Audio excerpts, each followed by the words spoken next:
following is a presentation of HBO Sports. For more than a decade, they ruled the middleweight divisions. At 160 pounds, Bernard Hopkins built a Hall of Fame legacy with 20 consecutive middleweight title defenses. Hard right hand by Hopkins. Set it up perfectly with the left. The executioner at work. Just 8 pounds north, but an ocean apart, Welshman Joe Calzaghe ruled the super middleweight division with his own decade of dominance. Look at the hand speed. Another non-stop Calzaghe barrage. But while Hopkins starred in some of the sport's biggest events, boxing's Prince of Wales stayed home, waiting for the right fight to take his perfect record abroad. After Hopkins' middleweight reign came to a close in 2005, he moved up to light heavyweight, scoring an emphatic victory over then divisional kingpin Antonio Tarver. What a performance by Hopkins. Meanwhile, against Denmark's Mikkel Kessler, Calzaghe proved everything he could ever prove at super middleweight. There's nobody else in the world exactly like Joe Calzaghe. And at the height of his popularity, found the perfect reason finally to cross the Atlantic. I would never let a white boy beat me. I would never let a white boy beat me. Tonight, Calzaghe follows Hopkins to light heavyweight, seeking to secure his legacy by defeating a legend. He's in for the shock of his life, 100%. And I just cannot wait to get in that ring and shut him up. I must win, and I must win big, and I must punish him to be able to look at everybody in their face and say, I told you so. It's Bernard Hopkins versus Joe Calzaghe on World Championship Boxing next.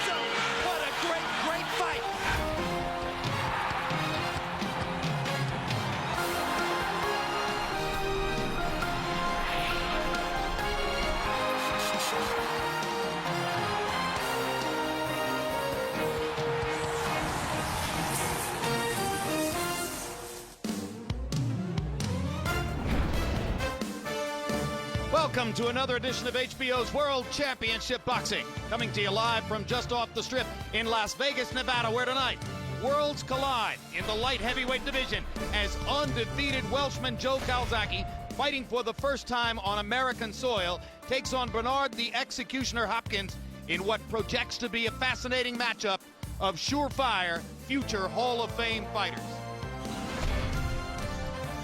A beautiful night in Las Vegas and a relatively healthy crowd here in the Thomas and Mack Center, although they are still filing in, perhaps from a last-minute refreshment out in the outer hallway. Hello again, everybody. I'm Jim Lampley. Welcome to World Championship Boxing, where we are tremendously proud and excited to bring you this must-see event between two of the biggest names in boxing, two guys who, despite their relatively advanced ages, still generally rank on the top 5 of the most creditable pound-for-pound lists in the sport.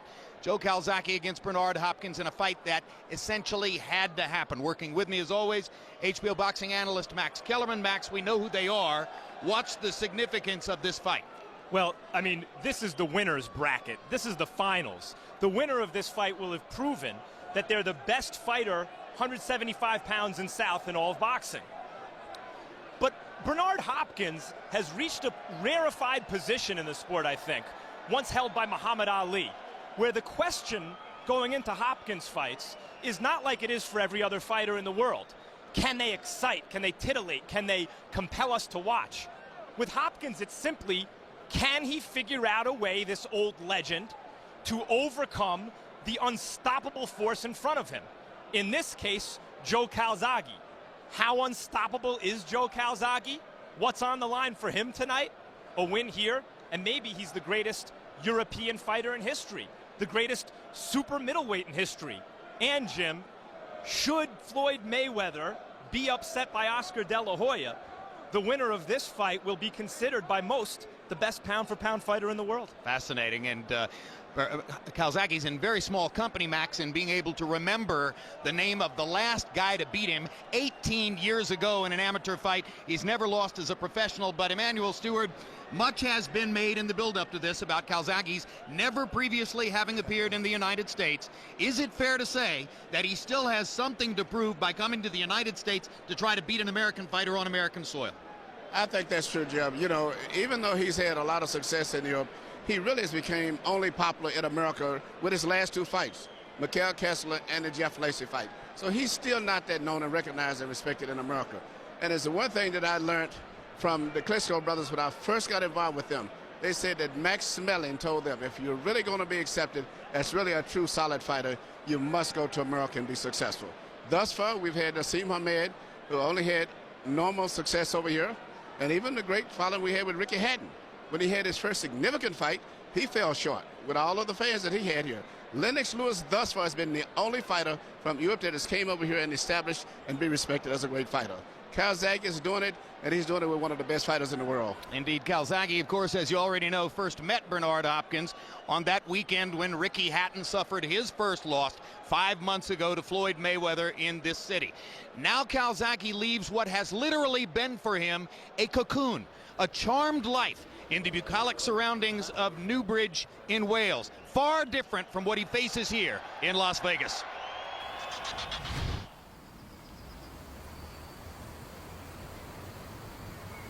We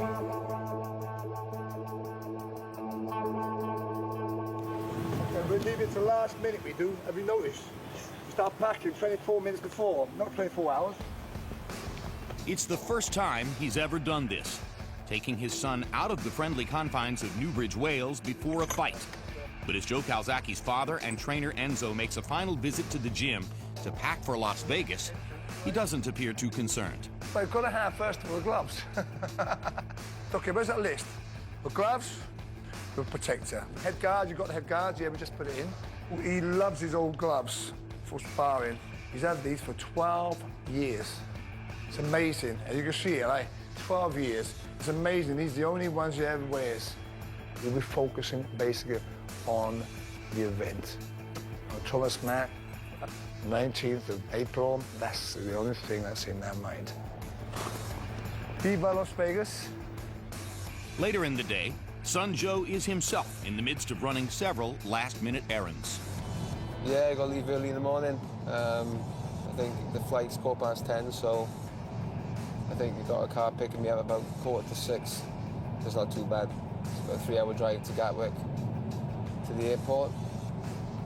This is all a new thing for me, but you know, 36 years old, finally making my American debut after all these years, 11th year as a champion, so finally being where I want to be, you know, a big stage. Undefeated in 44 professional fights, title holder for more than a decade, Joe Calzaghe is one of Britain's most popular athletes, and back in Newbridge, he's almost like a god. He's a local boy who's come up through the junior ranks and everything, got to the top and never changed. There's not a mark on him, and still like a film star. Here comes Calzaghe. Joe Calzaghe, sensational. They can see that Joe is just the same Joe Calzaghe that grew up in that community and hasn't changed in any way, but they can take a lot of pride in the fact that he has achieved a lot. Joe, good luck. I know you can do it. And I'm sorry I won't be there to give you your supper. Calzaghe begins to hammer it home. I think Joe Calzaghe is one of these fighters. He's just a phenomenal fighter. He's a phenomenon. He's a winner. Knowing his tremendous Welsh fan base will be able only to cheer from afar, Calzaghe embarks on his journey, carrying with his fists the hopes of an entire country. Vegas. I think it's important for Joe Calzaghe's career that finally he has come over to America to fight. That's been missing, whether he actually wanted to own up to that or not. More and more he realized that in order to get that kind of same definition over here that he has back in the UK, he's got to perform in front of American fight fans.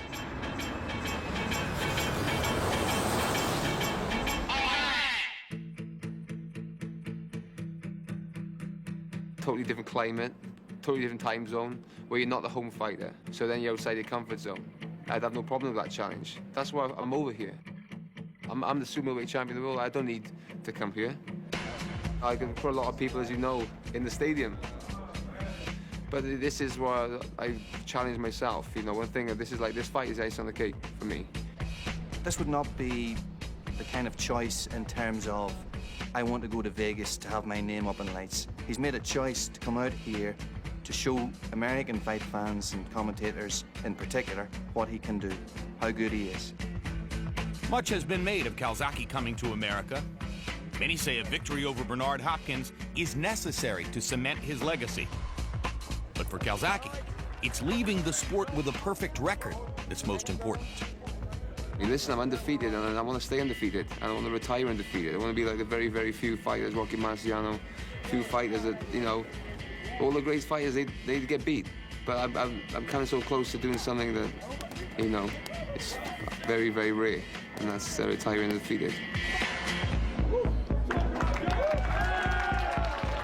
Welcome back live to ringside in Las Vegas, and one of the things you were observing right at the end of that feature piece is Joe Calzaghe's trademark hand speed, combinations thrown with lightning, blazing speed. Emmanuel Stewart, Bernard Hopkins had a 12-year win streak before his 2 losses to Jermaine Taylor in 2005, and in winning those 2 very close decisions here in Las Vegas, Taylor essentially was given credit for out-hustling Hopkins for winning with his speed and athleticism.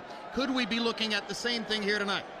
Yes, we could. That is probably the reason that Calzaghe has remained 2, 3, 4 to 1 favorite continually throughout the betting for this fight, because in the past he's had problems beating Bernard with fighters with speed. Roy Jones, and even with the fast jab and fast left hand of Jermaine Taylor, he's always had problems with guys who were big guys who had speed, and that's what Calzaghe has. But I think in this fight here, Bernard is going to be physical. I think Bernard is going to come in the ring about 10 pounds of natural strength, bigger, and he's going to try to be really physical and try to get Calzaghe out of his rhythm. One common element also is that Hopkins achieved no great mental mastery over Jermaine Taylor and Roy Jones, and he's been working overtime for the past several months to try to play mind games with Joe Calzaghe, beginning, of course, Max, with the never-to-be-forgotten white boy comment. What has been, in your view, the effect of all of Hopkins' machinations to try to get into Calzaghe's head? Well, we'll see, but I suspect not much. Both guys are extremely confident. You don't reign over weight divisions for better than a decade. In both cases here, they did that without being very confident. Both guys have told me that they think that they do everything better than the other guy. But about that white boy comment, one of the interesting things about this fight is that it turns racial stereotypes on their head. The idea behind Hopkins' comment is that the stereotype of a white fighter is that they lack the athleticism and the improvisational, spontaneous, jazz-like ability to kind of extemporaneously make adjustments on the fly. Therefore, the white fighter had to be tougher and outthink his black opponent. Here, it is exactly the opposite. If Bernard Hopkins, the black fighter, hopes to overcome Joe Calzaghe here, he's going to have to out-tough him and outthink him, something that Hopkins has been able to do to virtually everyone he's ever faced. But Joe Calzaghe is also very tough and very smart. And if Hopkins at 43 can't do it, he will indeed lose to a white boy. Well, but Hopkins has been out-toughing and out-thinking society, the boxing establishment, and his opponents ever since emerging from a 4.5-year stint in prison in his early 20s, and he is not intending to stop anytime soon, even at age 43. He believes nobody masters the mind game like him. I would never let a white boy beat me. I would never let a white boy beat me. I would never let a white boy beat me. From the late 19th century moment when John L. Sullivan first declared he could lick any son of a bitch alive, intimidation has been a part of boxing. It's come in many forms. The baleful stare of Sonny Liston, the machismo of Roberto Duran, the menace of Mike Tyson, and of course the most famous practitioner was the greatest, Muhammad Ali, who turned his mouth into one of his biggest weapons. I can't beat me. I had 180 amateur fights, 22 professional fights, and I'm good as a girl. Ali was great at that. He got under your skin just by talking to you nonstop. So by the time fight time came around, you were just messed up mentally. You wanted to kill this guy. And once you get mad in a fight, you lose all sense of your game plan. Sugar Ray Leonard learned that lesson in a painful way when he met Roberto Duran in 1980. Duran's relentless taunts in the lead-up to the fight paved the way for Leonard's first professional defeat. Duran got into my head. He did everything to insult me, insult my family, my wife, my kids. I took it personal. I wanted to get him back so bad that I selected to fight him and try to beat him at his own game by standing toe-to-toe. The psychological warfare plays a major role in a guy's performance. Today, no one plays boxing's game of mental warfare better than the executioner, Bernard Hopkins. And I can go in that ring and mentally tell a guy why he won't beat me. And that is my ace. That is my leverage. For Hopkins, the mind games begin long before the opening bell rings. Everything he does, every insult, every utterance, every comment. I'm gonna kick his British ass come April 19th. Every shove at a weigh-in is planned out in his head to try and get into the other guy's head. Bernard knows how to play the mind game, and when he gets into your skin, it's for a reason. It's to get you out of your game plan totally. Last December, Joe Calzaghe met Bernard Hopkins for the first time at the Mayweather-Hatton weigh-in. Hopkins wasted little time getting acquainted. I would never let a white boy beat me. What are you gonna lose? If you fight, you will lose. If you fight me, you will lose. I'll never let a white boy beat me. You will lose, man. And you can call it any statement you want. Right. Anybody can print that. I would never lose to a white person. Hopkins was widely criticized for his racially based comments, but to those familiar with him, it was simply Hopkins being Hopkins. He's just Bernard. He's not a racist, otherwise he wouldn't have me in his corner, I don't think. And sure enough, shortly after their face-off, a fight deal with Calzaghe was signed. Trust me, it was premeditated, thought out, planned, plotted, and delivered. It's crossing the line, although Bernard has never even acknowledged that there is a line. If there is a line, Hopkins no doubt crossed it in the lead-up to his 2001 bout with Felix Trinidad, throwing the Puerto Rican flag to the ground at 2 press conferences, the second in front of 5,000 fans in San Juan. Bernard had to run out there along with his team, and they were lucky to escape with the shirt off their back, and what he left behind was total chaos. The whole psychological aspect. Everyone is entitled to what you call the last minute. Rights and things. The fact that he continued to wear a bandana that had war on it, even though the fight was delayed because of 9/11, everything in many ways, I think, about that fight crystallized Bernard Hopkins. Hopkins' knockout of Trinidad became the signature performance of his career, a fight which bore plenty in common with tonight's showdown against Calzaghe. Trinidad is somebody who'd always been trained by his father, just like Joe Calzaghe, always trains at home in Puerto Rico the way Joe Calzaghe trains at home in Wales. Suddenly, Trinidad's home is total chaos. When Bernard Hopkins made that statement about, "I'll never be beat by a white boy," he was hoping to create the same sort of situation for Joe Calzaghe in Wales. Hopkins is the sort of guy that I really want to beat up.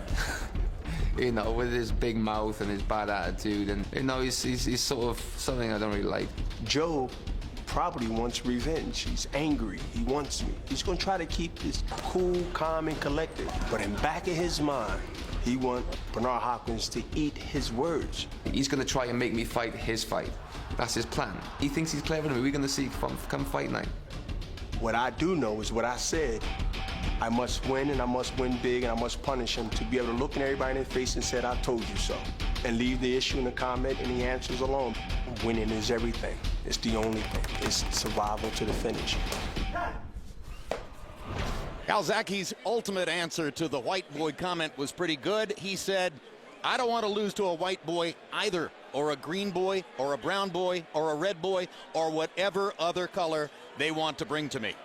And we have celebrities at ringside tonight of all colors and stripes, beginning with Whitney Houston. Nearby, Catherine Zeta-Jones. Not too far away, Simon Cowell. Planet Hollywood Hotel is sponsoring the event. Sylvester Stallone is a primary owner of the hotel. His buddy Arnold Schwarzenegger, governor of California. The newly married Jay-Z.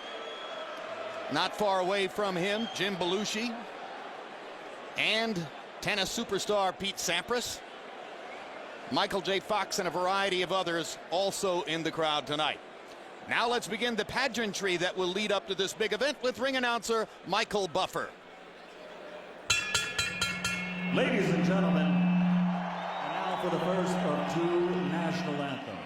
Here to sing the national anthem of Wales, a Welshman and a true legend the world over, Sir Tom Jones.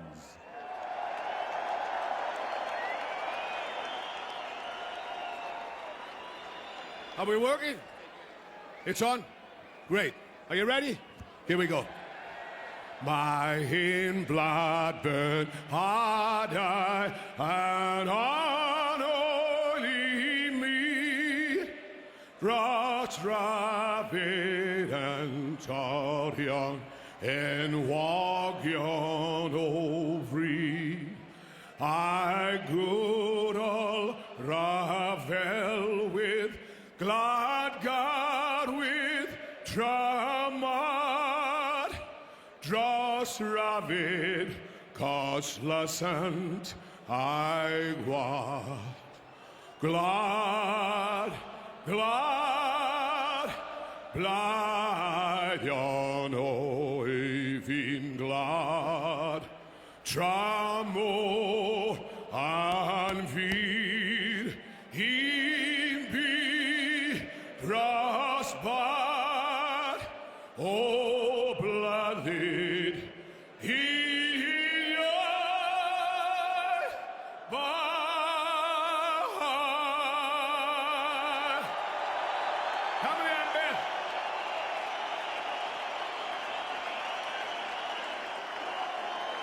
And now, ladies and gentlemen, here to sing the national anthem for the United States, to be performed by an artist with the #1 R&B album, Knockout recording star. Please welcome Ray J. Oh, say, can you see by the dawn's early light what so proudly we hailed at the twilight's last gleaming, whose broad stripes and bright stars through the perilous fight o'er the ramparts we watched were so gallantly streaming, and the rocket's red glare, the bombs bursting in air, gave proof through the night that our flag was still there. Oh, say, does that star-spangled banner yet wave o'er the land of the free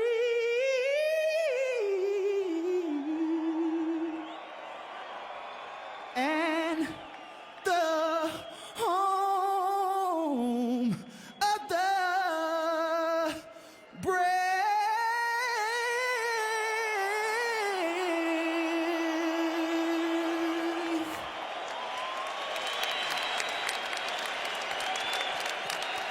Tale of the tape for Bernard Hopkins against Joe Calzaghe. Hopkins at 43 years old, still near the top of the sport. George Foreman achieved that in his second career. Archie Moore achieved that. Practically nobody else in the history of boxing. Calzaghe with a 7-year age advantage, 1-inch height advantage for the Philadelphia fighter Hopkins, an arm length advantage of 1 inch measured from the armpit to the end of the fist for the Welshman. And they both weighed in 2 pounds under the 175-pound limit. Rules of the bout with our unofficial ringside scorer, Harold Letterman. The Bernard Hopkins-Joe Calzaghe fight is scheduled for 12 rounds using the unified rules of the Association of Boxing Commissions. There is no 3 knockdown rule. Only the referee can stop the fight. In case it is caused by an accidental headbutt, we go to the scorecards if the 4 rounds have been completed, and you cannot be saved by the bell in any round, including the 12th and final round. Jim. There are plenty of Welshmen in town. Some of them, of course, transplanted Welsh who have been entertainers in the United States, like Tom Jones and Catherine Zeta-Jones. But Calzaghe does not bring the kind of fanatical, song-singing, 24-hour-a-day drinking following that we saw with Ricky Hatton against Floyd Mayweather in December. Max, I think to a large degree it's because he's simply a more private person than Hatton. Well, it's also a ridiculous standard that Hatton set, bringing 10 to 20,000 people halfway around the world. Calzaghe brought several thousand people halfway around the world, and should he win tonight, the magnitude of his star will obviously increase. Throughout his career, Emanuel Stewart trained by one man, his father, Enzo Calzaghe. You wouldn't have predicted at the beginning that a jazz musician could be a terrific boxing trainer, but it's difficult to find fault with anything they've done. It's an unusual situation where this probably would be his only fight of maybe in history as the time goes on. But for whatever reason, the chemistry between them as father-son and as a trainer has worked. And sometimes you cannot explain it, and especially when you look at the other corner and see all of those celebrity stars and over there as trainers, but still they've been very effective with that system. Two tremendous performances in the last few years coming in. He undressed American Jeff Lacey in a situation where Lacey was a heavy betting favorite, and he thoroughly vanquished Mikkel Kessler in a fight in which many ringsiders had picked the unbeaten Dane, who seemed to have sounder technique and more power. Calzaghe stared them both down and never stopped his constant flow of rhythmic punching. Speaking of those, in both of those fights, I had picked the other two opponents to beat Calzaghe in both. So I have much respect for him. I picked Antonio Tarver and Winky Wright to beat Bernard Hopkins and was wrong in both of those instances. And Hopkins is an underdog once again tonight. Although late money on Hopkins has reduced the odds, favoring Calzaghe to less than 2-1. Perhaps an acknowledgement of Hopkins' proven mastery in situations where he's the underdog. Bernard has been very successful and is very comfortable in situations where he is the underdog, where he's booted. That's where he's performed. As a matter of fact, I can't even remember a fight too much where he was a favorite in a big super fight. But he performs very well under those conditions. It takes tremendous will, Max Kellerman, for a fighter to resist the urge to entertain the crowd and stick with a style which is essentially highly technical and not crowd-pleasing. Bernard has never wavered. No, and what Bernard is, and this has been said before, is essentially a negative force in the sense that he negates what his opponent is trying to do, but let's not overlook the fact that he knocked out guys like Felix Trinidad, which meant he had to be landing punches somewhere along the way, especially body punches, and that's something he's going to feature tonight. You know, as Calzaghe said when we spoke to him, he says basically the biggest signature figures on Bernard's record has been with what he considered junior middleweights, mainly guys like Oscar De La Hoya and Felix Trinidad. Tonight, Bernard is fighting a big guy. Therefore, Calzaghe feels that he has that advantage, even though they both weigh 173. But I am suspicious that Bernard is physically bigger than him, as you pointed out, Jim, when we had the meeting. He certainly appears in the meeting to be the bigger, stronger guy. Let's go to ring announcer Michael Buffer for the official introduction. Ladies and gentlemen, by way of Planet Hollywood, Resort Casino of Las Vegas, Nevada, USA, welcome to the Thomas and Mack Center, UNLV. Tonight, Oscar De La Hoya's Golden Boy Promotions, Frank Warren Sports Network, and the Planet Hollywood Resort Casino of Las Vegas are proud to present the main event of the evening. Two future Hall of Famers in the ring to face each other in the moment the world has been waiting for. 12 rounds of boxing.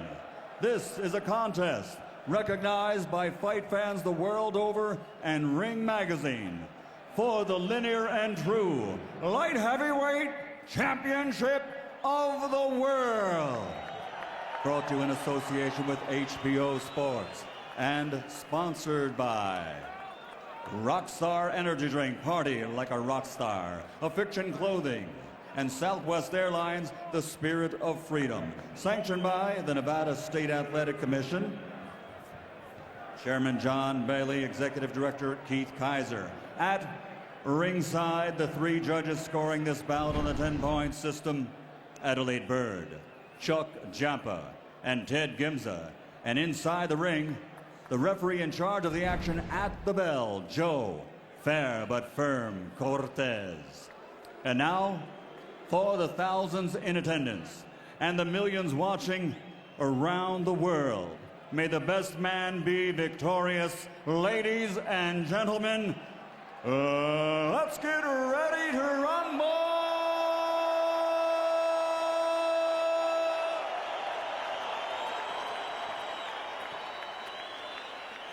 Fighting out of the blue corner, wearing black with white officially, weighing in at 173 pounds. His professional record, a perfect one.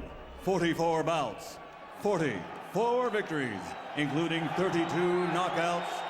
He's the challenger, recognized by Ring Magazine as the universally legitimate, undisputed super middleweight champion of the world, the undefeated fighting pride of Newbridge, Wales, Joe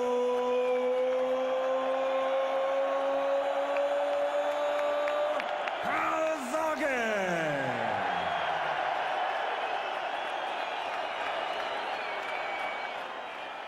Fighting out of the red corner, wearing gray with red, official weight 173 pounds also. His professional record, an outstanding one. 48 victories, including 32 knockouts, with 4 defeats and 1 no decision. He's the former undisputed middleweight world champion, now in this division, the Ring Magazine titleist as the true, linear, reigning, defending, light heavyweight champion of the world, the fighting pride of Philadelphia, Pennsylvania, USA, Bernard, the Executioner Hopkins.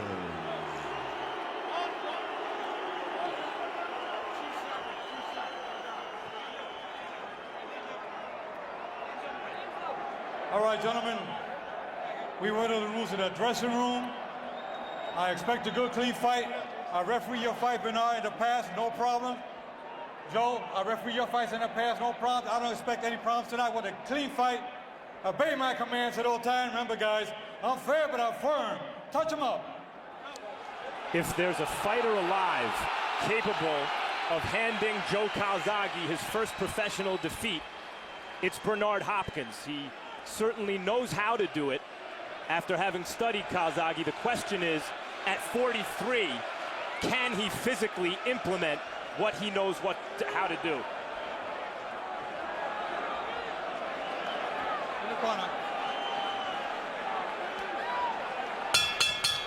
Watch out for headbutts.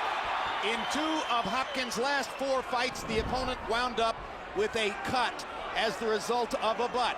And Hopkins acknowledges that he spent a good deal of time studying tape of Calzaghe's fight with Sakio Bika a year and a half ago, in which a headbutt cut clearly bothered Calzaghe. He called it the worst cut of his career.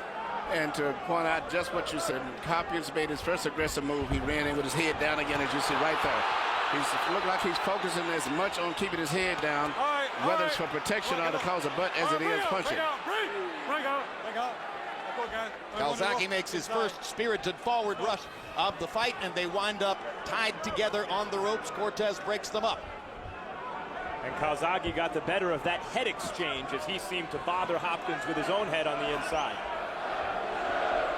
Well, Calzaghe, when asked what he would do about Hopkins' supposedly demonstrated tension, right goes Calzaghe down on a perfect right-hand shot by Hopkins. And Joe Calzaghe's been down before, but never in a big fight. No, Hopkins moved in like he was going to move into a clinch and shot a short, direct, point-to-point right hand.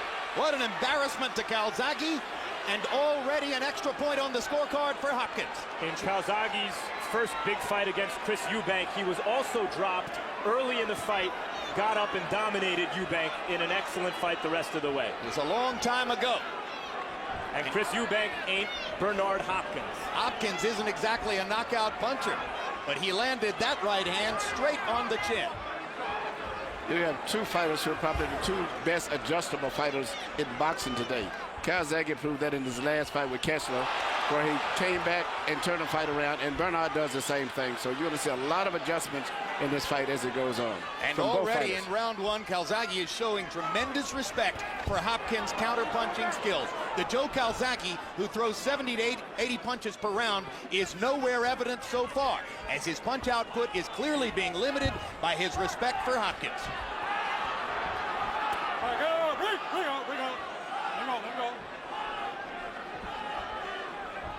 Momentary door-to-door skirmishes, spaced apart by periods of inactivity. That's a Bernard Hopkins fight, and that's what we're looking for so far in round one, or looking at so far in round one. One punch at a time for Calzaghe, not his game.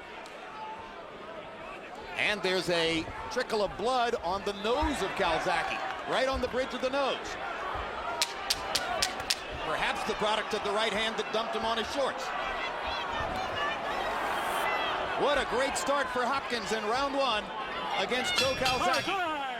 But outside of the knockdown, the round would have been even. Maybe Calzaghe would have won it.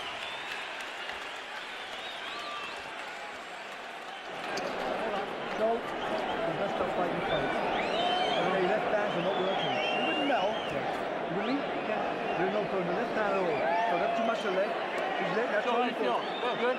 No problem. You didn't let him know. You let him back around. You stand in front of him. Get it? All right. Nice round. Keep using those feints, head movement, and don't forget the body for me, okay? All right? Yeah, very nice. What? Here you see Bernard moving in as if he's going to go into a clinch and shoot a perfect pinpoint short right hand. Couldn't have been any better than that. And the fact that Calzaghe wasn't even expecting that, because from that shorter distance, it would have made it had much more effect than if it had been a long-range punch. And any chance Calzaghe had of standing up was eliminated when Hopkins continued to proceed forward and with their shoulders engaged, managed to go ahead and finish the knockdown by putting Calzaghe onto his trunks. Total punches in round one by CompuBox count. Hopkins only threw 16, landed 4. Calzaghe 7 out of 35. Again, those kinds of numbers reflect a Bernard Hopkins round. Bernard wants to slow the fight down, fight in spots, and keep Calzaghe from getting in his rhythm, because Calzaghe is a rhythm fighter. If he goes on and gets into his rhythm later on, he still could turn this fight around. But right now, the fight is going just the way Bernard wants it to be. You know, people talk a lot about Bernard Hopkins' work rate or lack thereof. But in preparation for the fight, no one has a better work rate. He trains as hard as anybody. And that's why he's able at the age of 43 to even go 12 good rounds with these great younger fighters. Also, Bernard probably, I don't think anybody I've ever known in boxing is more intelligent in studying films and analyzing every movement of the body and hands. Meticulous preparation. Unbelievable, not just physically, but also in preparation of studying and analyzing opponents. Every time Calzaghe nears Hopkins, Bernard is reaching out and clutching him with the left arm. And he's managing to do it most of the time on the opposite side of Joe Cortez. Ricky Hatton complained long and loud about how Cortez refereed the Hatton-Mayweather fight in December. There were some British writers who felt as though Cortez didn't give Hatton a chance to do his thing. Bring out. What's punch behind the head? What's punch behind the head? Well, Mayweather had a lot to do with that. Yeah, and I think so far it's Hopkins who's keeping Calzaghe from doing his thing. And Bernard landed another straight right counterpunch. That's his best shot, and he's landed it again in this round.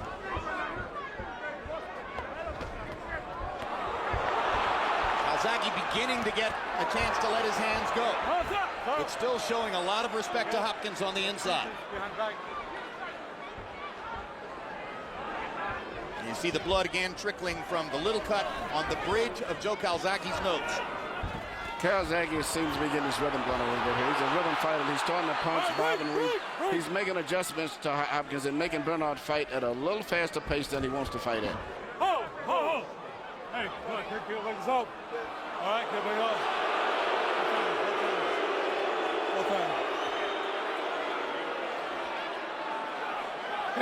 Okay. All right. Low blow by Calzaghe.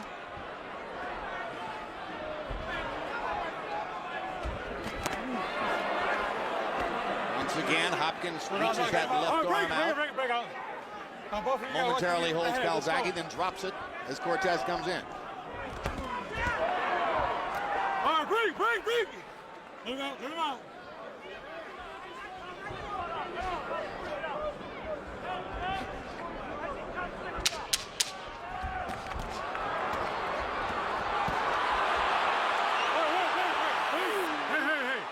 It's going to be a test of Joe Calzaghe's will to see if he can find a way to let his punches flow, as has been the case in his resounding victories in recent years. So far, it's hot and tech. I believe he will. As the fight goes on, I see him getting into his rhythm now. Bernard is throwing one punch and lunging in with his head down at the same time, never trying to put together a series of combinations. Immediately following this broadcast, countdown to De La Hoya Forbes, part of our Emmy-nominated countdown series. Then the live fight, Oscar De La Hoya against Steve Forbes, Saturday, May 3.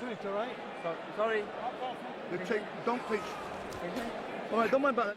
Counter it right away. Punch it behind the head right now, okay, on the clinch, all right? Water. Okay. Okay.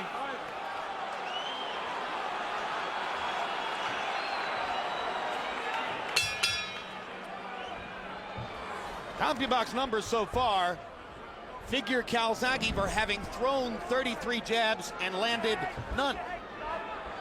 Obviously, if he's going to get that two-fisted rhythm going, he's going to have to start landing his jab at some point. Yeah, both guys are very difficult to land clean punches on. Both of them are very good defensive fighters.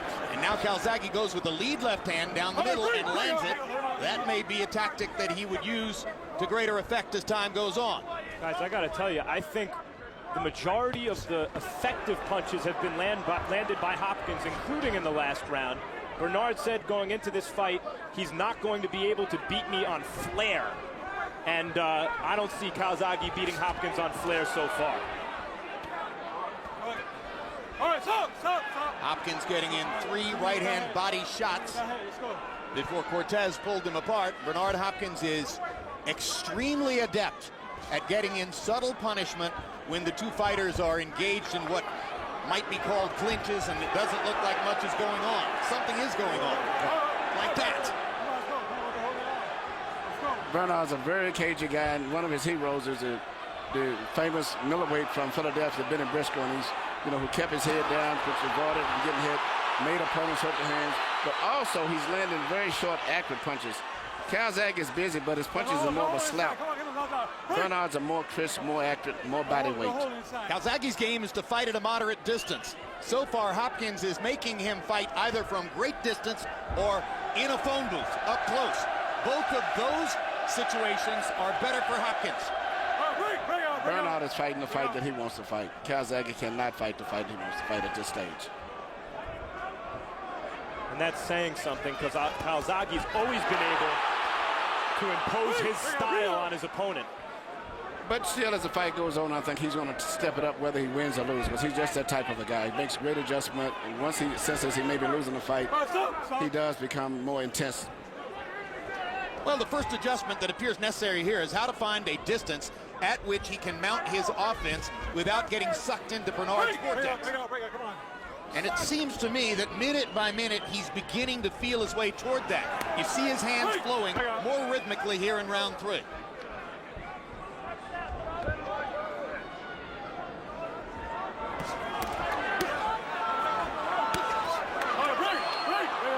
Calzaghe getting in hard left hands in the clinch, much as Hopkins has been able to do with right hands in the past. The crowd boos as Cortez warns Calzaghe. Body shots by Calzaghe. Hopkins drives him away with a counter right. Both fighters landed in that sequence.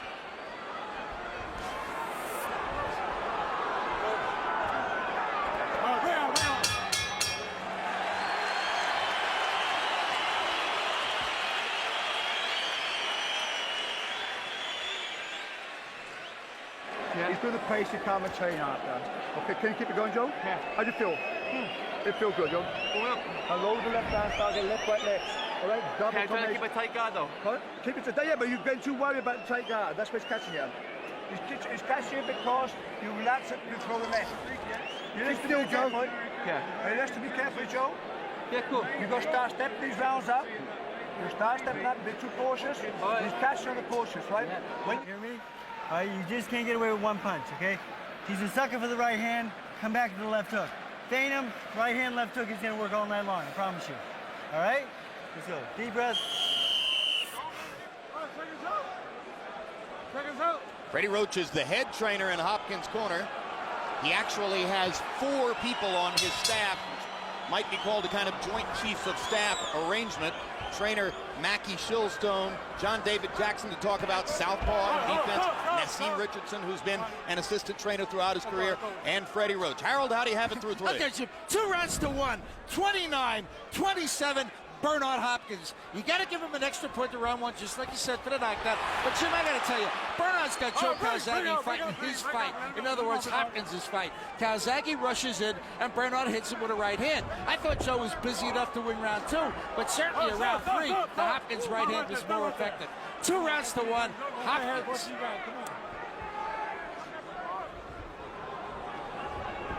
Round 3 CompuBox numbers began to look the way Calzaghe would want them to look. But just because you have the numbers doesn't mean you won the round.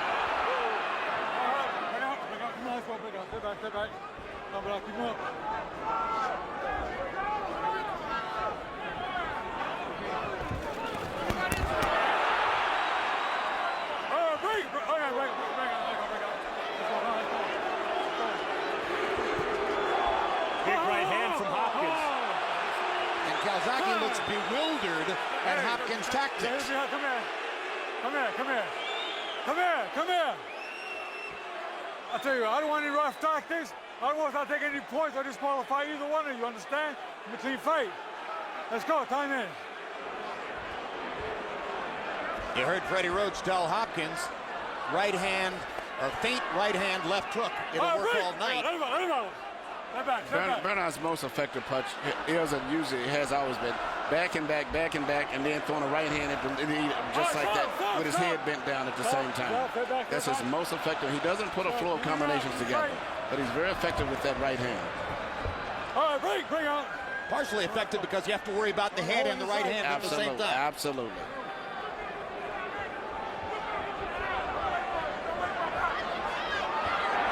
Calzaghe dropping his hands. Trying to rush Hopkins the way he was so successfully able to do against Jeff Lacey of the United States a couple of years ago.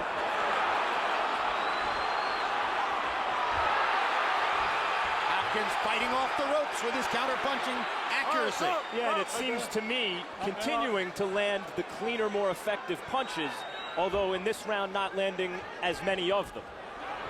Stop. Let's go. And I think my point about Hopkins being the bigger man is proven out as they stand and face each other in the ring. The one in tight advantage we knew about. But he's stronger in the upper body than Calzaghe. Yeah, you know, when they had the weigh-in, which they request you to do, you don't have to do it, it's mandatory. When you come to the arena, I think they said Calzaghe weighed 181 tonight. Bernard refused to weigh in tonight for the second weigh-in. Which is why we showed you no unofficial weights. Watch your foot, watch your foot. Southpaw against a conventional fighter. The lead feet will often get tangled up. And you heard Joe Cortez saying, watch your foot. Now, Hopkins, for some reason, stands in a neutral corner to watch the round card girl come in, and then finally turns away to walk to his own corner.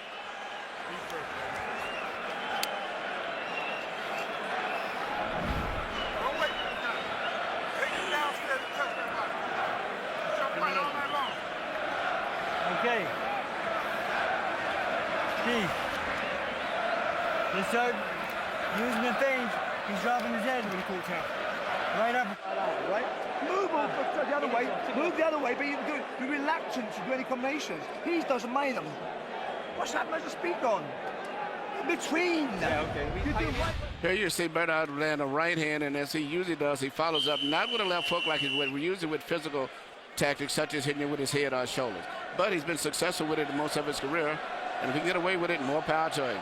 Then he hits Calzaghe from behind in the ear, and that's when Cortez pulled them together and had a discussion with them, saying he didn't want any roughhousing tactics. CompuBox numbers in the 4th round. Hopkins, 7 of 29. Calzaghe, 14 out of 51. So the numbers are beginning to favor Calzaghe in every round. But as Max Kellerman points out, the numbers don't necessarily reflect who lands the cleaner, more identifiable shots. Well, at this stage now, Calzaghe seems to have gotten more comfortable with the rhythm and flow of the fight and is setting the tempo, and Bernard is losing his balance. He can't time Calzaghe as good as he would earlier, and he's the one that's getting off balance himself a little bit right here. When Calzaghe drops his hands in front of his opponent and does that showboaty kind of stuff, it's generally an indication that he's feeling comfortable and ready to start really doing his thing. I'm surprised when he does that, Hopkins doesn't punch. Don't hold the head down, man. Let's go. Let's go. That time, Calzaghe very concertedly covering up inside to make sure Hopkins didn't land anything. More and more, Calzaghe is concentrating on trying to develop combat from the outside and avoiding it inside. But you know, Jim, as you said, the more identifiable punches, whenever I see sweat flying, it's generally flying off of Calzaghe's face due to a clean shot from Hopkins. Although Calzaghe landed a good striking left hand in that last exchange. Indeed. Let's go, let's fight. Calzaghe seems much more relaxed now than in the first couple of rounds. Well, he's pretty figured out now that Bernard's biggest weapon is just simply that one short right hand lead that he throws when he pushes his head in. And beyond that, Bernard is not having a good flow of anything else. Stop.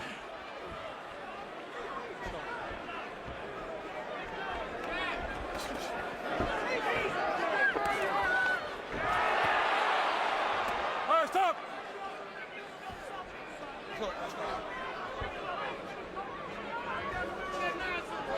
It's fascinating. Hopkins was quite vocal in saying, I have to win the fight in the middle of the ring. For the last 2 rounds, he has circled the ring with his back to the ropes constantly. Maybe he didn't mean that he had to win the fight in the middle of the ring. Or maybe he likes the way he's fighting off the ropes. Well, he was fighting very good, and the right hand that he knocked Calzaghe down was similar to the right hand he really knocked out, really, for the most part, Robert Allen. Stop right there. Now we see some deception in Hopkins' defense. He talked about before the fight the old Jersey Joe Walcott turning, making it look as though he's walking away, and then coming back with a quick right hand left hook. He's starting to take that Walcott posture, if not throw the punches. Good right hand to the body by Hopkins there. Earlier, Calzaghe landed a good straight left hand to the body and the left upstairs. Calzaghe getting in more punches and a good left hand that clocks Hopkins before the bell. Hopkins felt the need to fight back after the bell. I just found a method of fighting.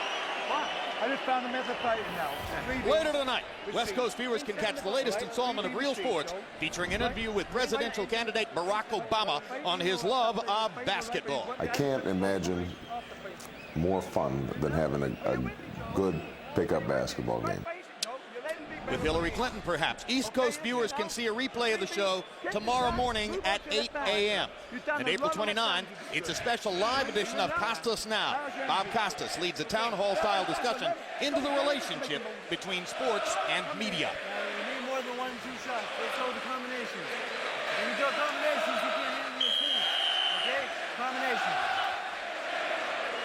CompuBox numbers on power shots in round 5. Hopkins 10 out of 31, Calzaghe 11 out of 32. In other words, virtually even. And Calzaghe gave his fans something to sing about that round, apparently, Jim. Or maybe they just wanted to sing.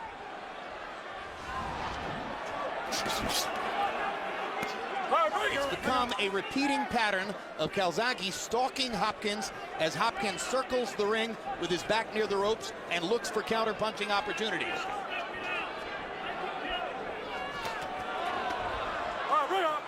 This could be a difficult fight to score because Calzaghe looks very comfortable. He's coming in, but he doesn't have any power. His punches are just a little flurries inside.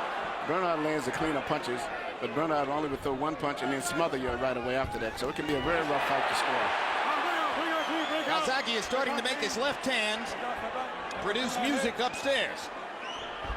Landing more solidly, landing more consistently than in the first 2 rounds.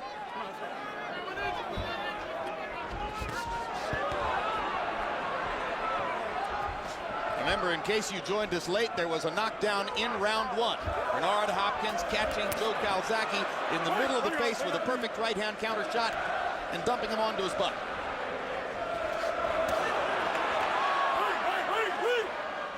Break out, please.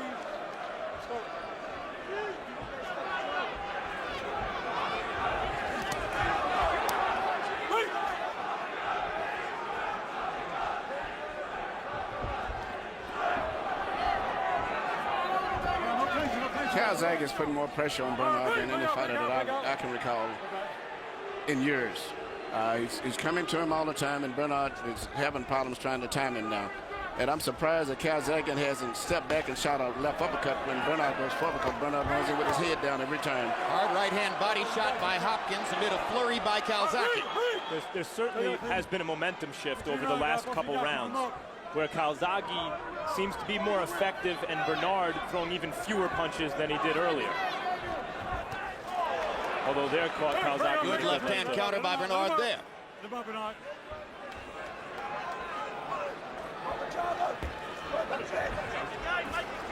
Now Calzaghe is beginning to regain confidence in his jab. Couldn't land it early in the fight. Switched to throwing the straight left hand lead. Now follows up with the straight left hand and catches Hopkins against the ropes. Hopkins coming forward with his head while throwing a right-hand body shot. Punch. He throws one punch and lunges forward with his head usually consistently. Stop. And I'm surprised Calzaghe is really not fighting a smart fight either. Even though he's competitive, he could easily, by moving and boxing in and out a little bit, he could fight a much smarter fight. Now Calzaghe starts to get the kind of spirited combat he wants.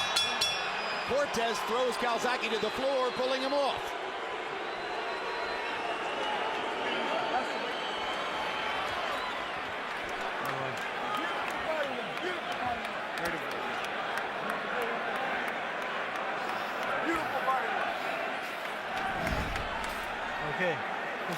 Okay, Bernard.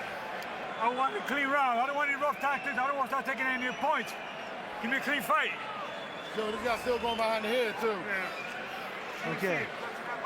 No, we're fucking good. You want to get this guy stop you or you want to stop him? I want it for the same thing, no rough tactics. I want it for the same thing. I won't start taking any points from either one of you. I'm telling you now, do you want him to stop you? Or you want to stop him? That's the fucking way it's going to go. That's the way it's going to go. Are you with me now? Make your fucking up to the paddle here, right? Right through the A's, and attack the fourth.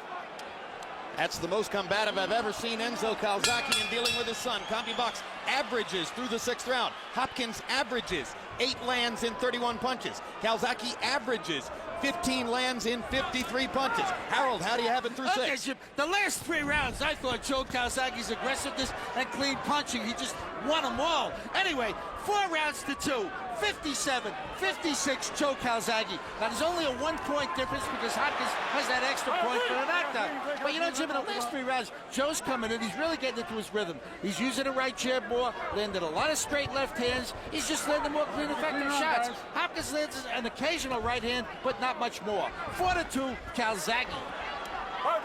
Emmanuel, do you agree that Calzaghe is getting closer to fighting his fight? Yeah, so he still could do a little bit more by making Bernard fall off balance, because Bernard fights with his head to the floor. But I think Calzaghe, as I said, is getting into his rhythm now, much like he did with Mack Castle. But you know, Bernard still is capable of scoring another knockdown somewhere the way he fights, and could even still make the decision even closer and more in his favor. Emmanuel, you've mentioned how hard this fight is to score. I think the 2nd and the 5th rounds could have gone either way. And those, you know, you have a lot of swing rounds, and it's difficult to come to a conclusion as to who won the fight. You're right. I agree with you. It's been a very difficult fight, especially the knockdown. And I think Bernard still is capable of scoring another knockdown. Well, I think it's also possible that the 3rd round, which Harold Letterman gave to Hopkins, could conceivably have gone to Calzaghe, who was by far the busier fighter. So 3 swing rounds, at least. Exactly. But we expected that the rounds would be difficult to score. That was the case in both of Hopkins' fights with Jermaine Taylor.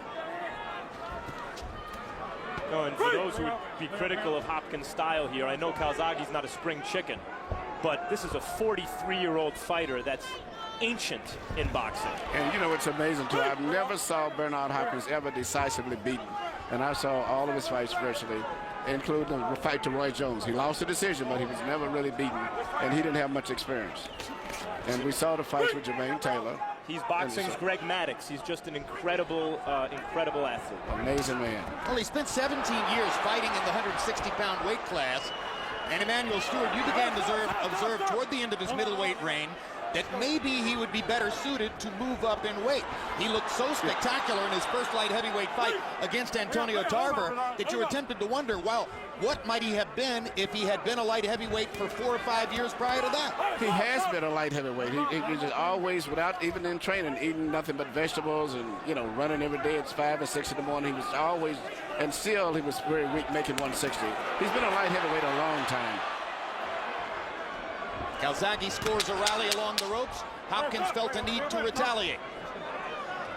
The best way to make Bernard Hopkins fight offensively is to go hit him, as Calzaghe is doing. That's what I was saying right there. Calzaghe almost was knocked down again, simply because of the way Bernard has let him run in off balance. And how do you score that round? I think Calzaghe should have won the round, but he almost lost a 2-point round. Yeah. Okay, go on the ice, okay? Yeah. He's feeling it now, Joyce, feeling it now, right? But you've got to start the A's, the 3-4 A's, 3 to 4 A's. You're throwing a big left hand but not landing it in. Right? This guy's ready to be taken. You can start walking him down. You're the stronger man, okay? Towel on my shoulders now. Cold towel. Here you see Calzaghe come in throwing his typical punches, really no power, more of an amateur type slapping punches, but they get points, and also leaving himself open for Bernard's punches. Bernard caught it with a short right hand right there. I know Calzaghe with his head down. I know Calzaghe dominated that round, but that right hand almost put Calzaghe down. Harold Letterman gave the round to Hopkins. So, you know, that underlines your point, Max. Power shots in round 7. Calzaghe landing 20 of 45, 10 in the last minute of the round. But Hopkins landed 12 of 32, and perhaps because of that hard right hand toward the end, Letterman gives the round to Hopkins, which evens the fight on his scorecard. The real question you ask when scoring a round, or at least I ask myself, is who would I rather have been that round? I'd rather be the guy who's doing the damage. I thought that Calzaghe won the round. I think the fact that he didn't go down and it was just one clean blow, I would still say he hustled. He hustled that round, I believe. This is the challenge the judges are facing tonight. And I suspect the judges agree with you, Emmanuel.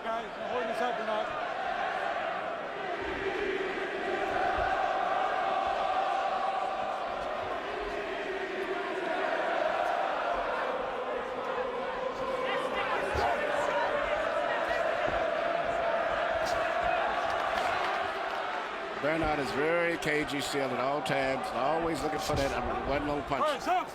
Yeah, I almost had to laugh listening to Freddie Roach say to Bernard Hopkins, if you start walking this man down, you can knock him out. When's the last time we saw Bernard Hopkins try to walk somebody down? Segundo Mojado? It's back when he's back to Antoine Elkins. I thought was his last really aggressive fight. Even when he beat Trinidad and Oscar, he patiently waited this time. He lost the early part of the fights then. He's always been patient since then. Bring out.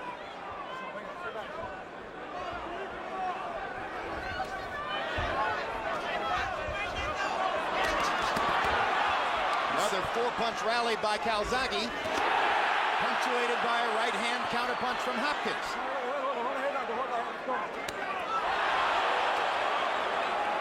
That shows you how quick Bernard can still be. Yeah, and I like what the referee did. He didn't do anything. Let them both do one dirty punch apiece and leave them alone. But Calzaghe just slapping with his punches. Trying to chop Hopkins down with a chopping left hand. There's a solid left from Calzaghe. Hopkins lands his right.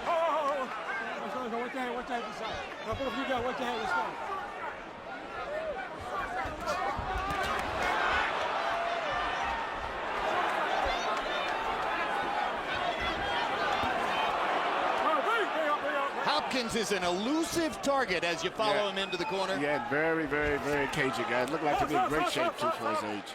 Body movement, head movement, little steps left and right. He knows every trick to make himself difficult to hit. Sometimes Calzaghe wants to pull the trigger on a punch and just can't find Bernard. But I tell you what, he's setting a tempo that Bernard is not that comfortable with.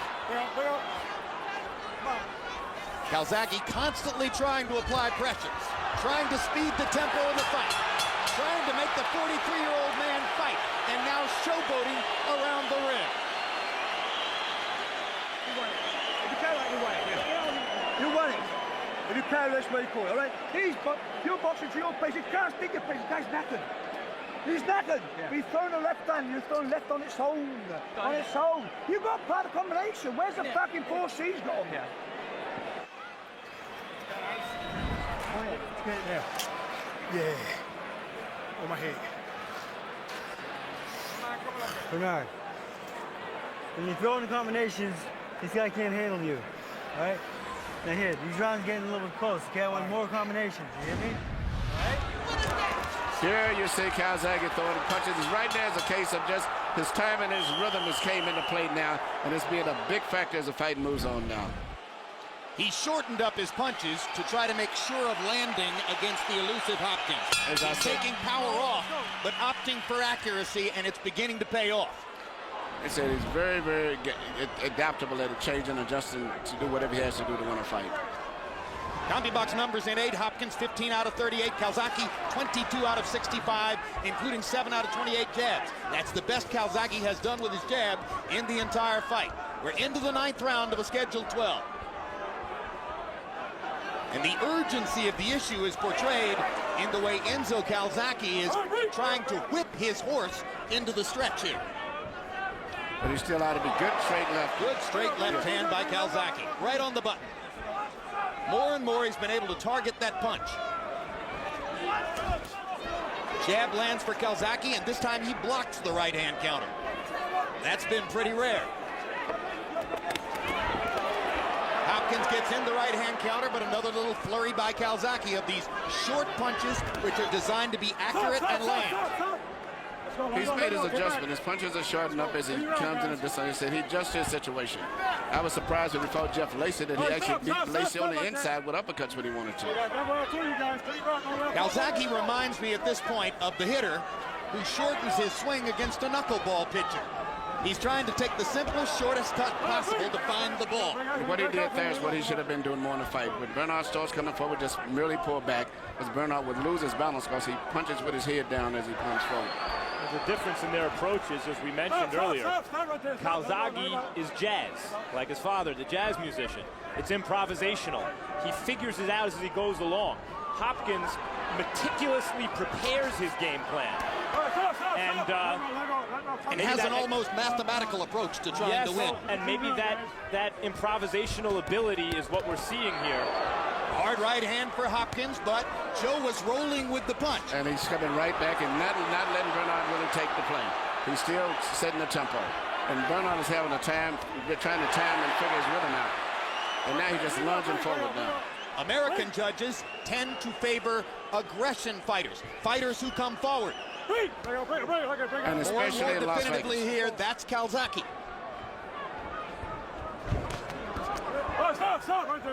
And now for the first time this round, Calzaghe is landing the punches that are making the sweat fly.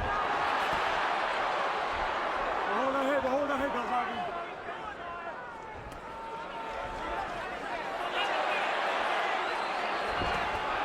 Another straight left hand for Hopkins.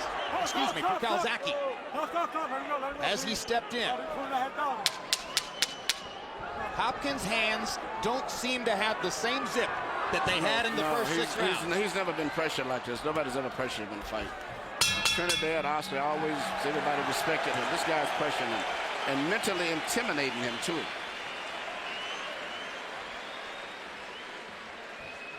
So grab your combination, grab your combination, and the jab got to land.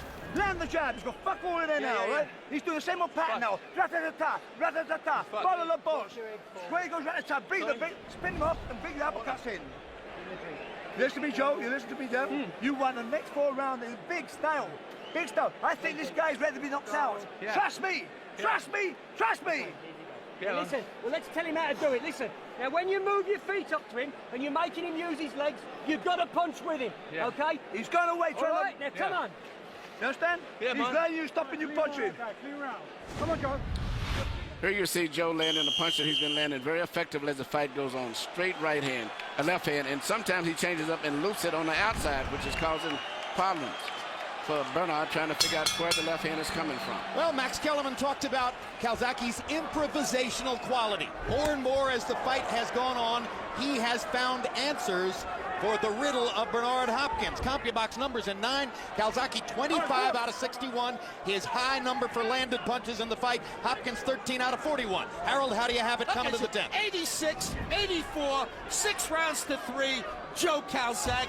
Jim, the last 2 rounds were incredibly easy rounds to score. I mean, you've been saying it's a tough round to score. Calzaghe, the aggressive guy, and Bernard throwing fewer and fewer punches. And down goes Hopkins on a low blow.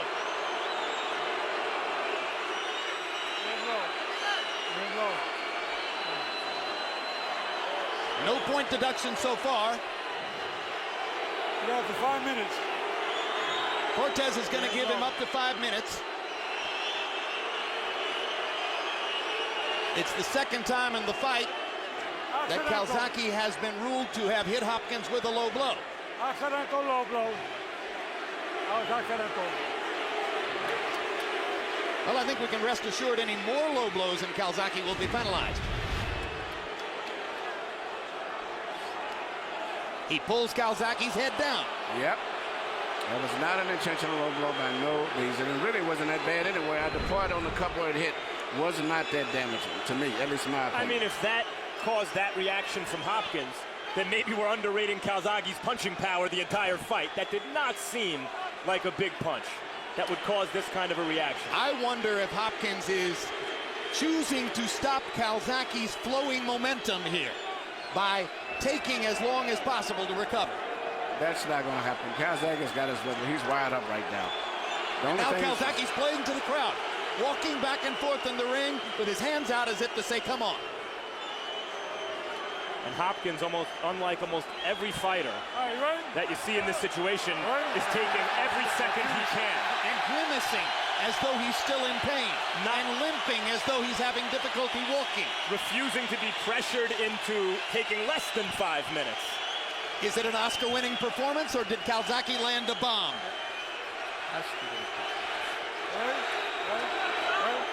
You don't often get nominated for an Academy Award for a movie that takes place in April.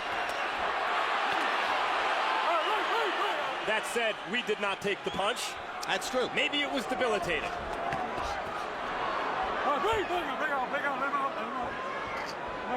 Guys. Straight right hand by Hopkins. Jumping forward as he threw it.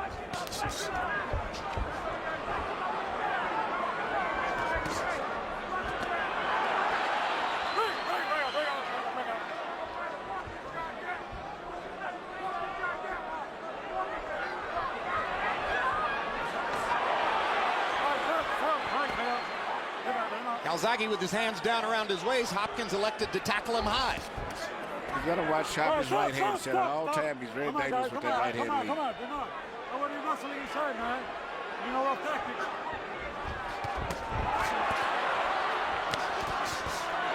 Suddenly the fight looks like it did in round 1. They're both going shoulder to shoulder, head to head. If Calzaghe was smart, he would just really take a step back and make Hopkins lose his balance and then punch. As long as he's meeting punch to punch, anyone could get butted or either one could get hit. Well, it's not in Joe Calzaghe to simply make Bernard Hopkins come to him. He's a go-forward fighter, always has been. Bring out, come on, let go. I will not take any points. By chance of holding any one of you. Joe Cortez there explicitly stating, I'm not trying to take any points. Stop right there. And Hopkins gets in 2 low blows on Calzaghe on the opposite side away from Cortez. They weren't big shots. No, but they were reminders that he'll do whatever he has to do. Calzaghe is taking big leaps forward where he can easily time him when he's getting a little careless as he's running in now. Looks like Hopkins needed a breather. He took it, and he seems like he's better for it. Absolutely. Seems a bit rejuvenated. Stop! Stop!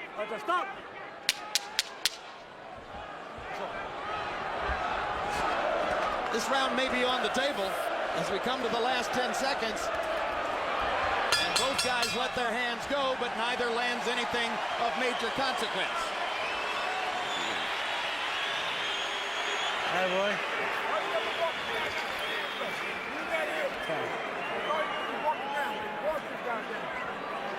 Tap. All right, B. That was you. Little range. Not worry about left hand. You're concerned defence only. You're boxing this style. Defence only first. You can use it many times. You can throw 5 or 6 and big on. Why don't you put 5 or 6 in? Where are they? Okay. Then you've been saying okay for the last 6 rounds. Joe, you got to win these 2 rounds big. You're not doing it. You're not doing it. Your left hand is flat. Yeah, you see the low blow, and it was actually he was starting to punch in the proper area, but the fact he got his head pulled down is what caused the blow to actually go low. But it still didn't seem to be that damaging, and then that bad of area was it didn't come underneath the cup. The largest number of punches ever landed against Bernard Hopkins in a prize fight. Roy Jones landed 206 blows by CompuBox count back in 1993. Coming to this round, Joe Calzaghe has landed 189 punches already on Bernard Hopkins. In all likelihood, it's going to finish the fight having landed more punches than anyone's ever landed against Hopkins in a CompuBox counted fight. Heading into this fight, conventional wisdom was that Calzaghe, younger, faster, higher volume of punches, would outwork Bernard and win a close decision.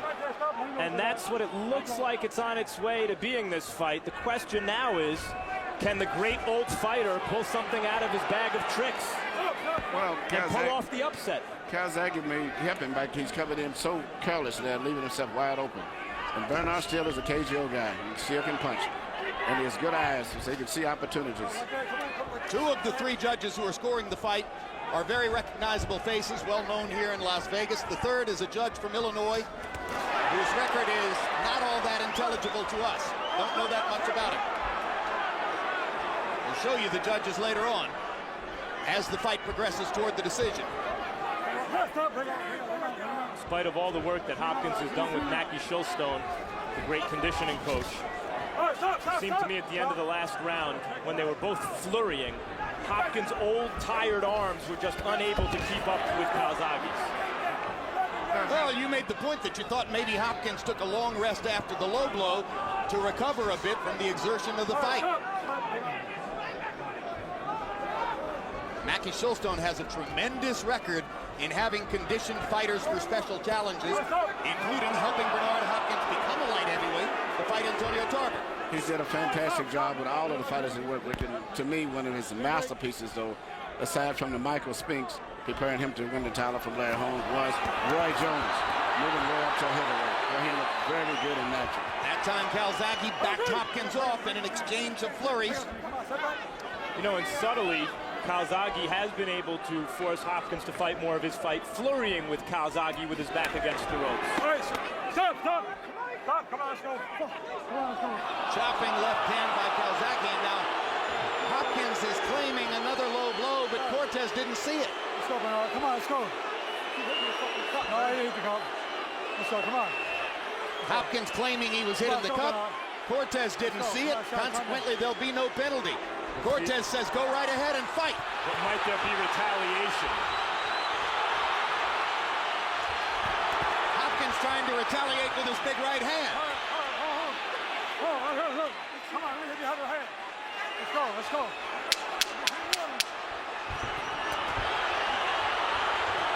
If they want to trade, Calzaghe will land more. It's as simple as that. Calzaghe's rhythm and timing is just too much for Bernard.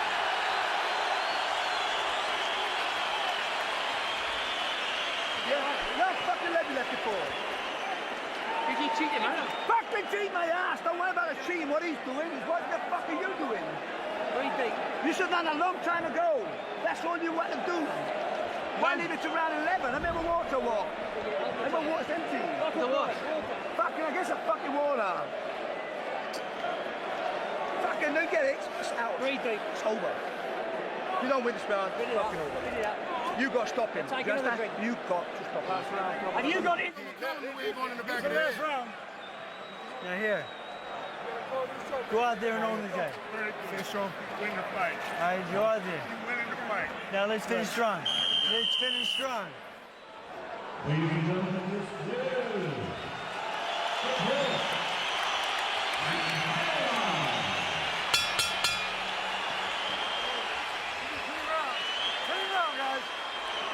Round 12 begins. Freddie Roach urging Hopkins to finish strong. Enzo Calzaghe with a flurry of F-bombs for his son. You know, but in the corners, Hopkins' corner feels he's ahead, and Calzaghe's corner seems to feel Calzaghe's behind, saying that he needs a knockout. I heard Leon Tabbs tell Bernard Critter that he's winning the fight.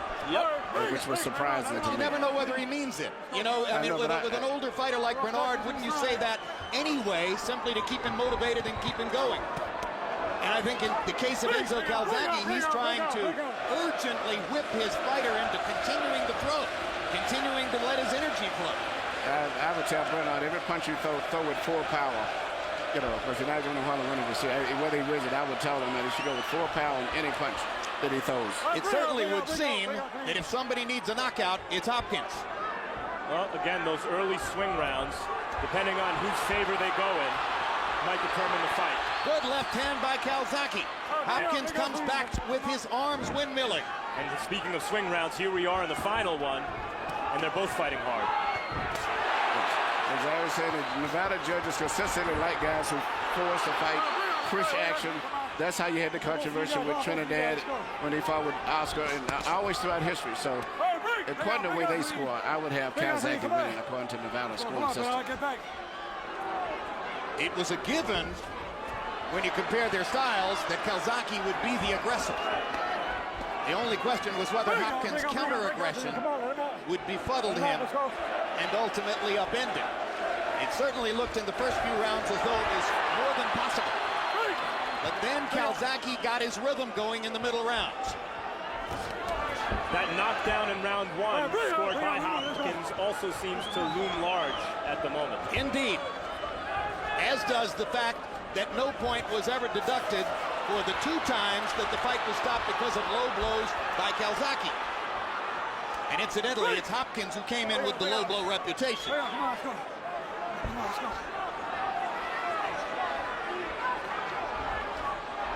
The predator in this fight is definitely Calzaghe. He's setting the tempo all the way. Joe Calzaghe with a professional record of 44 wins, no losses. 18 years since the last time he lost a fight as an amateur. Bernard Hopkins trying for his 3rd straight win in the light heavyweight division after an epic career as a middleweight. Calzaghe chasing Hopkins down the stretch. Hopkins holding on as the seconds tick away. And they fight past the bell.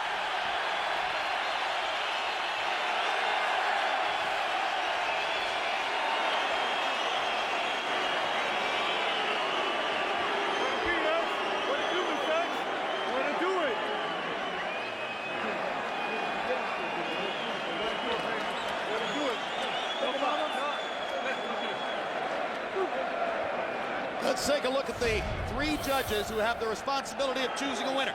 Adelaide Bird. This was her 40th title fight. She was one of the 3 judges who scored the landslide for Calzaghe over Lacey. Chuck Champa, by far the most veteran of the 3 judges here, had what most ringsiders would regard as the right score in Mayweather De La Hoya. Mayweather winning 116-112, winning 8 of the 12 rounds. And Ted Gimza of Illinois. 9 previous title fights.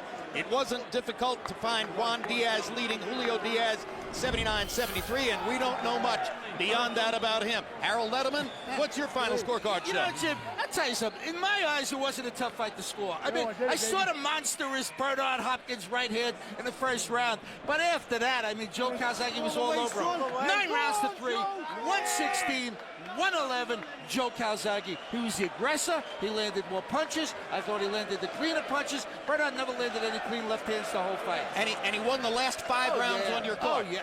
I mean, it's not that bad. He was chasing him down the whole fight. All right. So we'll get the decision here in a moment as both Hopkins and Calzaghe played to the crowd. Ultimately, I think it was a pro-Calzaghe house. Perhaps a few more Welshmen than Americans here.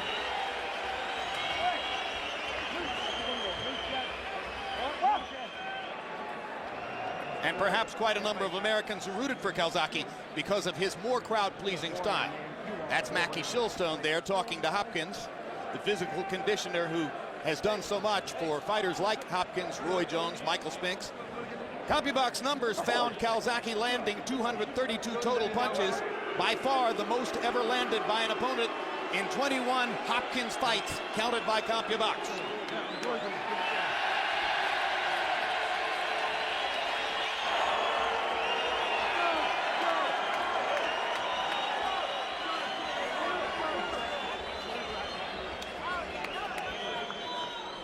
Let's go to Michael Buffer for the official decision. Ladies and gentlemen, by way of the Planet Hollywood Resort Casino of Las Vegas, we go to the scorecards. Adelaide Bird scores at 114, 113 for Bernard Hopkins.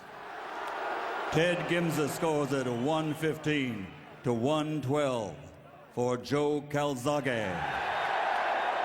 Chuck Jampa scores it 116 to 111 to the winner by split decision from Newbridge, Wales, still undefeated, and now recognized by Ring Magazine as the new linear light heavyweight champion of the world, Joe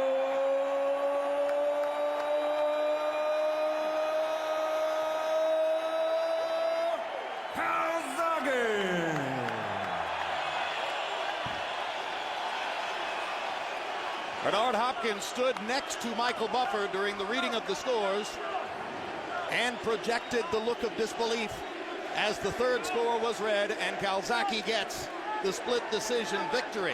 Yes! Final CompuBox numbers, and once again we remind you of Calzaghe's accomplishment in having landed by CompuBox count more punches than anyone has ever landed against Hopkins. 232 by CompuBox count. The previous high number was 206 by Roy Jones all the way back in 1993. Calzaghe landing at a 33% clip, which rose constantly as the fight went on. In the first half of the fight, he landed at about a 27% number. Hopkins actually had a lot of offensive output for Hopkins, landing 116 power punches, nearly 10 per round. And that's a very aggressive showing for Bernard. Of course, Calzaghe's hands are going so much, he throws so many punches that it makes it a little bit easier for a counterpuncher like Bernard to get off. He had counted on that as a platform for winning the fight for him, but at the end of the day, it's Calzaghe who emerges victorious and moves to 45 wins, no losses in his career. Let's go to Max Kellerman with the best light heavyweight in the world. Joe Calzaghe sharing a moment. Joe, congratulations. According to CompuBox, you just landed more punches against the great Bernard Hopkins than anyone ever has as a professional. How did you do it? I don't know. To be honest, I found it really hard tonight. You know, he caught me in the first round. I think I slipped, but I had to dig deep. You know, Bernard's a great fighter. I knew that before the fight.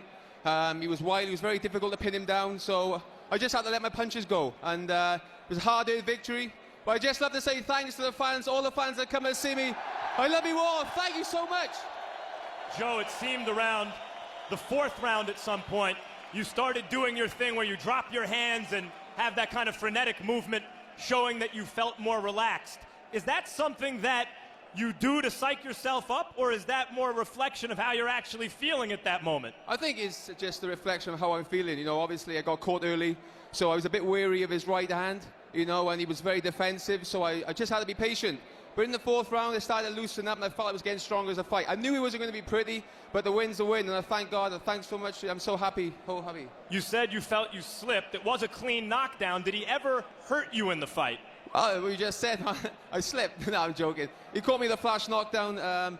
It's only the third time in my career being on the floor, and I got up, and what great champions do. I just went on with my business, and like I said, I'm so happy right now. As you did against Chris Eubank many years ago. Later in the fight, towards the end of the round, he seemed to hurt you with a right hand. How close were you to going down at that point? No, seriously, I was only hurt. I can't say I was really hurt. Later, I'm forgetting the round, but he complained of a low blow and was demonstrative about it. The crowd seemed to not believe that he was actually hurt and thought that he was buying time. What do you think? Well, look at the replay. It must have been a phantom punch, but you know he's a wily old character, Bernard. He's a great fighter, and I think the pace was getting to him a little bit, so he done everything he could do to take a rest. Where does this rank in the toughest fights of your career? Where does this one rank? Yeah, I'd say it's one of the toughest fights in my career. As I felt I had energy, but it was very difficult to pin Bernard down. I knew that. You know, I like fighters coming to me. He was very wily, very clever, holding on the inside. You know, listen. The guy's been around so many years, and you just said to me that I land more punches than any other opponent, so I'm pretty proud of that. Joe, Kelly Pavlik is a big middleweight. Roy Jones has been campaigning for a shot against you. Lots of big names out there for you to fight. Who's the one you want? I'm not sure. You know, maybe I'm the legend killer. I just finished Bernard Hopkins, maybe Roy Jones. We'll have to wait and see. We'll sit down. I'm just having a good rest with my family right now, and take some time out, and then we'll see what the next step is from there. Congratulations, Joe. Thanks very much. Thank you. Jim? All right, thank you very much, Max. Well, Roy Jones is seated about 5 rows away over there in the media area. What do we want to see Calzaghe do now that he's moved to this perch at 175 pounds? Is a Roy Jones fight satisfying to the public? I think that's the fight I would like to see. The new Super Roy, the new young Super Roy. I would like it. I thought Roy looked very good his last fight when he fought with Trinidad, even though Trinidad looked good also. So I think that Roy and him would be a very interesting fight. Also interesting to see what's left in Bernard Hopkins' future in the ring, should he choose to fight again. Let's go back to Max Kellerman with Bernard. No? Up? Bernard. Yes, okay. All right, thanks very much. I thought I was crossing up the truck. Let's go to Max with Bernard Hopkins. Bernard, impressive for 43 years old, or any age, but you did seem to slow down a bit in the middle rounds. Did you feel your age tonight at all? No, I was just pacing myself for the long haul. I mean, I had him down early in the round. I knew I was busting him up. And I was just doing what Freddie Roach told me, just take him into deep water, pick him off when I want to, and let him run into the shots because he come straight forward. I mean, it's clear that the world know and the fans know, other than the Brits, know I won this fight. And I made it look slightly easy, but look at my face. I'm not bruised up. I don't have a bruise. I bust him up. I hit him with short right hands. And I controlled the pace like a true veteran. Tied him up when I want to, walked him when I want to, and picked up rounds when I need to pick up round. But Bernard, I think it was an execution of the old school technique and everything. And he was throwing punches and missing. He was missing a whole lot. Okay, according to CompuBox, he landed more than anyone's ever landed against you. It appeared early many or most of those shots were in fact not landing. Later it appeared that they were landing. Were they landing? Well, they wasn't landing like you expect they was landing. I mean, if he throw 5 punches and 1 or 2 hit, I mean, of course 2 was landing. But I never got hurt in the fight. I never got hit with any big shots that I hurt him with. I dazed him and hurt him a couple of times. Hit him down the first time. The world's seen it. See, one thing about boxing, the fans are the judges. Yes, they got officials, they got judges. But at the end of the day, the fans know that I put a gutty performance on. I have nothing to be ashamed of, and they know I'm a true champion. I took a guy to school that's undefeated, that give people problems, and I made him fight my fight half of the fight. And I think I won the fight unanimously. Okay. No question. The world also saw a punch that did not seem to land in a debilitating spot. You reacted as though it did. The crowd seemed not to believe it. You're looking at me incredulously. Here it is. Let's look at it here and describe what you see and what you felt at the time. Right there. He's right there. Yeah, but right there looks just below the belt. Right here where the sign is at. Right here, right on this patch here. That's my crouch. I mean, I ain't going to ask you to feel it, but it's right there. I mean, you pointed out, you set yourself up with it, but that's what he hit me right there. And it sort of knocked my private outside my cup. And that's what I told Cortez that, and he gave me 5 minutes. So, I mean, it's clear. I'm glad they got videotape, and I'm glad you pointed that out. Bernard, no one disputes that you're one of the very greatest fighters of all time at any age. What you even did today is remarkable, no matter who got the decision.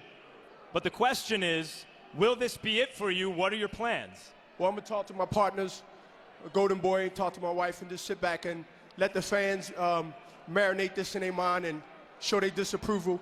But you know, one thing about boxing, the fans are the judges. They got eyes. They can't be fooled. They can't be swayed. And they seen a 43-year-old throwback do a boxing exhibition, take this guy to school, and made him look amateurs. Well, throwback maybe, but in any era, very few fighters have ever done what you've been able to do. Thanks for another top performance, Bernard. Thanks, Max, and thanks to everybody in HBO. Jim? Well, he's never needed approval. And you heard Bernard Hopkins say a lot there. Quite obviously, he is saying, just as he said after both Jermaine Taylor fights, that's a bad decision. I won the fight. But maybe the most telling statement was, you saw me make him fight my fight half the fight. And that's about right. I think he did make him fight his fight half the fight. Well, it's the other half the fight that made the difference. Yeah. The first 4 rounds, and after that, Calzaghe got in his groove, much like he did when he fought Mikel Kessler. And from that point on, it was Calzaghe. And Calzaghe didn't fight as good a fight as he could have fought, and he still won decisively. Aside from lobbying perhaps for a rematch against Calzaghe on the basis of his theory that he was the real winner of the fight, what else might there be left for Bernard Hopkins at this point? I don't know. Bernard still is a good fighter. He's very dedicated to the sport. It's just Calzaghe is just a difficult guy for anyone to fight. His style, his rhythm, his in and out motions. But I think he still fight very effectively with a lot of the top guys. I was still impressed with him because of the pressure that Calzaghe put on him, and he went the whole 12 rounds still. I think so, too. It was a heck of a performance by a 43-year-old guy. Max Kellerman, Joe Calzaghe came to America after all those years of us waiting for him to come to America, and he beat an American legend on American soil. What does it do for him? Well, Joe Calzaghe, I think, has proven by now he's a truly great fighter, a great dominant fighter. One of the best 2 or 3 pound-for-pound fighters in the world, depending on where you rank Pacquiao or Calzaghe, right under Floyd Mayweather Jr., and let's see how Floyd does against Oscar in the rematch. One thing about Bernard, though, I said off the top, with Bernard Hopkins, really it's no longer about, is this performance aesthetically pleasing for the fans? Because unless you're looking for really, really subtle, as Bernard says, throwback boxing skill, it's not going to be aesthetically pleasing. It's all about, can this old legend figure out a way to win? And against Jermaine Taylor twice in recent years, and now against Joe Calzaghe, he's figuring out a way to not decisively lose, but it's not exactly the same thing. Do you want to see Calzaghe against Roy Jones, or do you want to see him against a younger fighter like Kelly Pavlik or Jermaine Taylor or Edison Miranda or Arthur Abraham? Or Chad Dawson, who just gutted out a very tough and close win against an excellent fighter in Glenn Koff Johnson. Roy Jones is the big, big, big money fight, and I suspect that's what we'll get. I'd like to see Joe take on Kelly Pavlik sometime in the not-too-distant future. Well, and surely somewhere out there, Antonio Tarver is saying, why didn't you mention me, Jim? My name should be in that sweepstakes, too. There are a lot of possibilities for Calzaghe now that he's gotten past this particular hurdle. It was the event we expected it to be. The crowd appreciated what they saw. A terrific performance by a 43-year-old fighter, Bernard Hopkins, but he loses to the still unbeaten 45-0 Joe Calzaghe, now the king of the 175-pound weight class. Thanks very much for being with us on this one. And if you missed any part of tonight's telecast, you can catch it again on HBO tomorrow at 9 a.m. or on HBO 2 at 5 p.m. Tonight's installment of World Championship Boxing will also be rebroadcast a final time, also on HBO 2, Tuesday night at 11:15. Also upcoming on the HBO Sports calendar, May 3, Oscar De La Hoya fights live on HBO for the first time in 7 years, matching up with former 130-pound title holder Steve Forbes. May 17, Boxing After Dark returns with a 3-fight card filled with young prospects. Yuri Orcus Gamboa takes on Darling Jimenez. James Kirkland fights Irma Mosele Albert, and Alfredo Angulo faces off with Richard Gutierrez. May 31, HBO pay-per-view brings you a welterweight matchup pitting Shane Mosley against Zab Judah. June 7, Kelly Pavlik defends his middleweight title against Gary Lockett. And April 29, Costas Now returns with a special live town hall edition focusing on the ever-evolving relationship between sports and media. Next on HBO, stay tuned for the premiere of Countdown to De La Hoya Forbes in our Emmy Award-nominated Countdown series. And now, for our entire HBO crew, I'm Jim Lampley saying so long from Las Vegas, Nevada.